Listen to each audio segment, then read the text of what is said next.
السيارات، والذي ينظمه الاتحاد المصري للسيارات والكارتينج بالمشاركة مع نادي السيارات المصري. ويشهد اليوم الثاني للسباق الانطلاق من مدينة الجونة إلى وادي قنا داخل الصحراء الشرقية لمسافة 160 كيلومتر، قبل أن تبدأ السيارات رحلة العودة إلى الجونة في اليوم الثالث.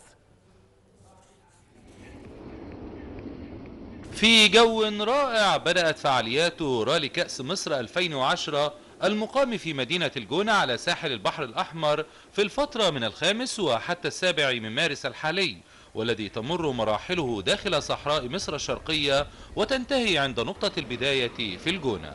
احنا عندنا 15 عربية متسابقة و3 ريد. ده أكبر اشتراك مصري في تاريخ الرالي في مصر.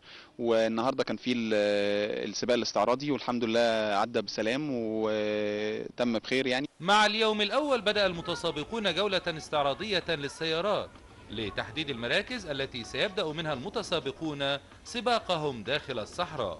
أول مرة أخش سباق كصخور، والعملية مش سهلة إطلاقا، لكن النهاردة في الاستعراضية كلها مطبات. مبسوط جدا ان السباق هنا في الجونة كان عندنا الحمد لله جمهور كبير، التراك حلو. احنا متعودين دايما ان كل السباقات بتاعتنا زي كاس مصر اللي فات، زي تحدي الصحراء، زي رالي الفراعنة، عادة بيبقى في الصحراء الغربية.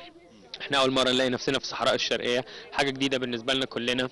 اخر مرة كان حصل سباق في الصحراء الشرقية كان يمكن من 15 سنة. على الرغم من وعورة المناطق التي يمر بها السباق في الصحراء، إلا أنها لم تمنع المتسابقين من المشاركة ومن أمالهم في إكمال السباق إلى خط النهاية ومحاولة تحقيق مراكز متقدمة. ختام وقفتنا الرياضية، ونعود مرة أخرى إلى